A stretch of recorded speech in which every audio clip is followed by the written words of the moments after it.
Welcome back to the City Current Show. I'm your host, Jeremy Park. We're always honored to bring you inspiring stories of individuals and organizations making a difference, empowering the good, and we love sharing leadership lessons. We are honored to be joined by Jim Wetrich. He is the CEO of the Wetrich Group of Companies. We're going to be talking about his new book, Stifled, Where Good Leaders Go Wrong. And let's start out. Jim, how are you doing? I'm great, Jeremy. Delighted and honored to be with you and all your audience today. I relish the opportunity to have this conversation. Thank you. Well, you're fondly known as Big Red. So before we dive into your book and your experience and everything, talk about the nickname Big Red. Yeah, well, Jeremy, if I reached up above here a little bit, I'd show you my college graduation photo, and I had flaming orange hair. So unfortunately, as I tell my marketing class at Texas Wesleyan, I've lost my brand. Not only has most of it fallen out, but what's remaining is no longer orange. So the first question I get, Jeremy, from everybody is, why do they call you Big Red? Well, I like that you can tie it back to some branding lessons. Well, I asked them, what can I do? And they say, well, you could change your name, right? Change your brand. You could dye your hair, get a toupee, or get a wig, so there are options. Let's talk about your career, because you've got a long career in the healthcare industry. Yep. And give us a little bit of your background, and then we'll dive into what led you to write this book. So give us a little bit of your backstory. Yeah, thank you, Jeremy. I spent 10 years of my 40-year career in and around hospitals and hospital administration and working with hospitals, particularly university hospitals. I've got 22 years in the medical device and pharmaceutical space. I worked for Abbott Labs, which was absolutely one of the most important times of my life in terms of development. Another 8 years for a Swedish-based medical device company. And then I've had my own business and businesses through the Wetrich Group for 8 years. So that's my 40 years in a nutshell. Talk about your lines of businesses, because you've got a diverse portfolio of offerings. And I love the tagline, be the leaders, find the leaders, create the leaders. And so give us a little bit of teaser on your companies. So thank you. We like to, hold ourselves out as leaders. We like to develop leaders. In the past, I've done a lot of executive search in my business. We really don't do that much anymore, but that was finding the leaders. But my passion is really developing people, Jeremy, and helping managers be better managers and helping leaders be better leaders. And I'm spending a lot of time doing that, and also through professional and executive coaching and mentoring. I think it's also a cool kind of sub-storyline of this is I met you through my father, and he got to know you through Scouts. And so when you talk about leadership and even community service, those two run together. And so talk about community service and giving back and how that ties in with not only for you personally, but leadership as well. Yeah, that's a great question. I have to thank my parents, I think, for a lot of that. My parents were very generous. They weren't particularly affluent. We never did without, but my mom used to go out on Halloween and raise money for UNICEF, and it's just always been part of what I've done. I teach, as I mentioned to you earlier, at Texas Wesleyan. They pay me $5,000 a class, and I actually give the money back to them and have created an endowed scholarship. So I tell the students, I'm really here for one and only one reason. I'm here for you, and here to help you. So giving back, being part of the community, having participated as a scout and also a leader in Boy Scouts was very helpful. Yeah. Was there something, you mentioned your mother, was there a lesson, a tradition, something with your parents that really kind of helped form that in terms of, a regular saying that maybe, got on your nerves as a child, always do your best, but now it's like, oh, wow, that actually really created the foundation for who I am today. Was there anything like that with your parents? Yeah, I think there was. My dad had, like many dads, had quite a few sayings, but one of them was you just never compromise, always do your best. And I've heard many other people say things along those lines, like never let something other than the best be who defines you and what defines you. And I think that was an important orientation, that we could always grow, we could always learn, we could always do better. And We can't just do it for the sake of doing it. We got to do it because it was the best possible job we could do at the time. Nice. Yeah, Let's talk about this book. It's called Stifled, Where Good Leaders Go Wrong. And it's obviously reflecting on your 40-year career in the healthcare, medical device, and pharmaceutical industry. What led you to write this book? Yeah, two things, Jeremy. One, I was blessed. Virtually every leader who I worked for, manager, save my first manager who ran a grocery store when I was a box boy. Every one of the people I've worked for in 40 years went on to be a CEO, a division president, or an officer in a public or private company. So I worked for people that were unbelievable, and I just learned so much. I also had the benefit, Jeremy, of being mentored very early on in my professional life by 4 probably or 5 mentors throughout my career who helped me do things that I would have never been able to do without them. So those are things I wanted to make sure and share. And I've also seen examples, not with people I've worked for mostly, but in some cases, yes, I've seen examples of really, really bad leadership. And I wanted to codify that as well, because I think part of what's happening, Jeremy, is we're teaching managers how to be managers, and we take individual contributors and we make managers out of them, and then we let them go. And people aren't really supporting them, coaching them, advising them, developing them, like they should be. It's work in process, and it takes a long time, but we're not giving a lot of managers the benefit of what they need to have to be successful. Tease us a little bit on the experience of the book in terms of the way it flows and the major takeaways. Yeah, so there's 17 different chapters, and each chapter, Jeremy, stands alone. It takes one topic or another, like psychological safety and awareness, or the post-pandemic world, micromanagement, and really you can go all around the book. You don't have to start from the beginning and work toward the end. The other thing I've heard, Jeremy, that actually was not an intention at all when I set out on this project, but a number of people that I am working with said they have used, as a manager, used the book with their team one-on-one to walk through certain things and help develop them, or let's read 2 chapters at a time and we'll talk about it next week. So part of the value that people are finding in the book is using it as a tool to coach and manage their own teams, which is absolutely fabulous. I never intended it to be used that way, but I'm glad people are using it that way. Well, absolutely. I think it makes a lot of sense when you talk about leadership and leadership development to use it as a communication tool, but ultimately a development tool for getting people aligned. That's powerful. I'm curious for you, because obviously it's your experience. Was there any sort of aha moment as you're going through the process of writing it where you're like, wow, like I didn't even necessarily think about it this way, but it kind of changes your perspective as you go through. So in other words, kind of a growth moment on your end of writing the book.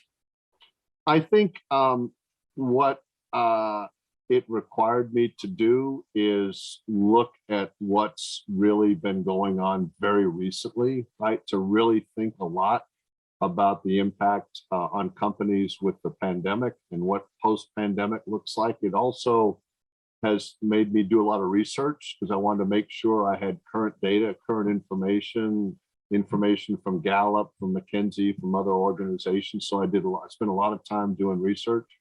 And there certainly are some pieces that, were part of a discovery process for me, right? That I incorporate into the book. So there's certainly a lot of up-to-date information and certainly new learning as well. Yeah.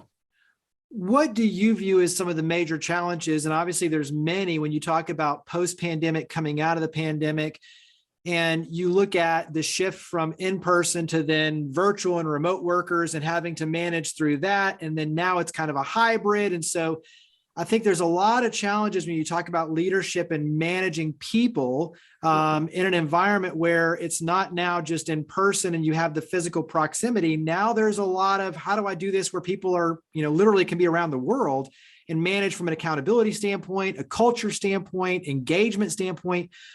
That's a challenge that I see, but what are some of the challenges on your end that as you were going through the identification of that, what are some of them that you noticed? A couple of things, Jeremy. First of all, what's happened is because of the technology, and we're not hanging around the coffee pot or going to the bathroom or going to the cafeteria or walking between buildings or among floors and stuff, we've lost almost all what I call non-transactional interface. Everything now is transactional. I'm on calls all day long talking about business. Whereas before, when I'd see you in the cafeteria, like, hey, I remember you went to Orlando last week with the family. How was it? What'd you guys do? Did you hang out any cool places? We've completely just separated from that. And so we have to be intentional about how do we bring that back. We're also just spending way too much time and not blocking out time for ourselves, right? We're just, how many times have you been in the last 2 years on calls and I gotta go, Jeremy, I gotta go, I got another Zoom, and the meeting's not even over or the conversation's not done, but people have to go, and we're not taking breaks, we're not taking care of ourselves, we're not giving ourselves the mental breaks we need. And that's just, managers have to step up, leaders have to step up and say, we can't continue to work like this. We have to give our people breaks. And the other thing is what's happening, Jeremy, in your life. When I first started in business 40 years ago, I show up, my boss, owned me. I worked for him or her, and I did whatever they wanted me to do.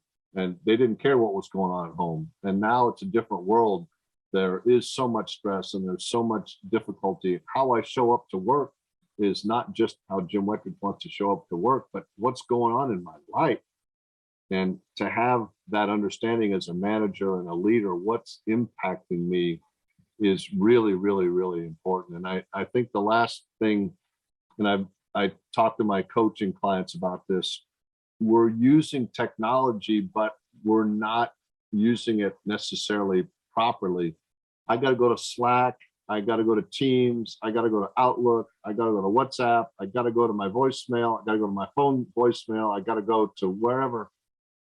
We're all spending half of our day finding messages. And I don't know what the answer is, but let's streamline that. And one more point I like to make is we're using terms, Jeremy, that I don't think, because of what you just said, the world's global.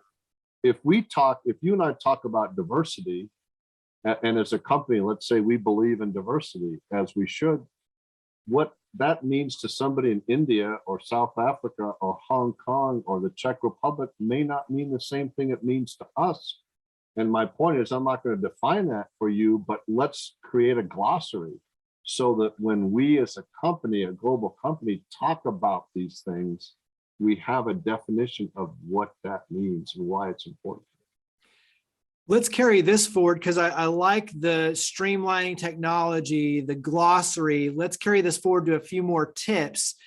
I was watching an interview you did a while back, and I thought it was really interesting. You were bringing up, don't get caught on people's titles on your team. Have them bring their resumes to fully understand what their experience is, because you probably have a wealth of experience at your fingertips with your own team that you're just narrowly defining as, oh, that's my director of marketing. And it's like, no, that person brings so much more to the table. So don't narrowly define your team. Look at what wealth of experience they really bring. And I thought that was a great tip. So give me a few more, kind of great nuggets on your end of just tips for, where we are today, but obviously becoming stronger leaders moving forward.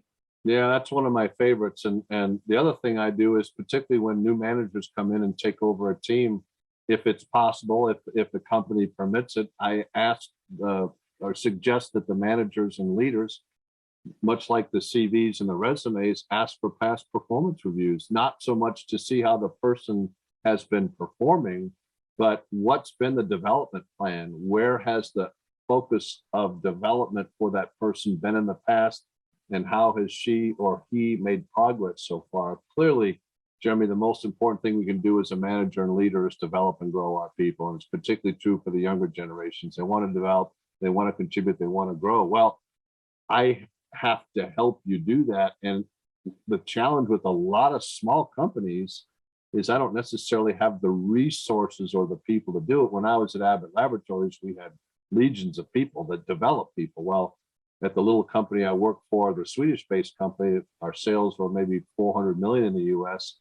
We didn't have the depth of resources. So how can I, as a manager and leader, bring in those resources, hire people, bring in consultants, bring in coaches, bring in mentors, bring in third-party resources to help my people develop if I can't afford to hire them full-time. Wrap up by talking about mentorship. You and I both have been, extremely shaped by mentors. And I run across a lot of people who say, I don't know where to begin to find a mentor. And so talk about, from your experience, where do you find a mentor? Talk about the power of mentorship. Yeah, meant everything to me, Jeremy, as I mentioned, from my first boss in the hospital business, David Pitts, to people at Abbott Laboratories, and then after my time at Abbott. Part of it, I think, is informal, right? It just sort of happens. Somebody sees something in you and pays more attention to you, and you kind of build that. I encourage people, particularly in large companies, to go out and talk to people. Now, every company is different, but when I worked at Abbott from 89 to 2000, I expect it's still the same way. It was a very open environment, and I'll never forget talking to Mark Miller, who ran the Pacific Asia Africa operations at the time. And I was going around talking to people, and he said, have you talked to Tom Hodson, our chief operating officer? I mean, I was just a pay grade 20 lowly marketing manager, right? I'm like, no, I haven't talked to Tom Hodson. He said, send him a memo. Tell him you want to come over and introduce yourself. Spend some time with him. And I did. And the next thing you know, 2 hours later, a couple of days later, we're at his country club, and, we're spending 2 hours over lunch, getting to know me. If it hadn't been for Mark Miller and that guidance, I never would have ever, in my wildest imagination, I could have sent Tom Hodson, the COO of this $15 billion business, an email or memo saying I'd like to get together with you. So part of it is intentional, right? How do you find a new job? How do you, whatever? You got to plot a strategy and say, I've got to be intentional about this, and go do it. Yeah. It starts with you being proactive and raising your hand and saying, I'm going to take action. Exactly. That's so much of it is just action creating clarity. And when you start being involved and start taking action, especially knowing it's for your own development, good things happen. And also too, knowing that every good leader has been shaped by someone pouring into them. And so when you talk about mentorship, they understand the importance of it, the value of it. They are going to pay it forward by helping someone else who reaches out. So wrap up on your end with where we can learn more about the Wetrich Group of Companies. And then obviously, where can we go to get the book, Stifled, Where Good Leaders Go Wrong? Great. You can go to jimwetrich.com. You'll learn a lot more about the book there. My company's website is wetrichgroup.com. I'm very active on LinkedIn, James G. Wetrich on LinkedIn, and the book's widely available on Amazon right now. And I'm happy to talk to anybody about anything that they might think would be useful to helping them grow and develop their managers and leaders. Well, Jim, greatly appreciate your time. Thank you so much for all you do and for coming on the show. My pleasure. It's really an honor to be with you, Jeremy. Thank you for your time.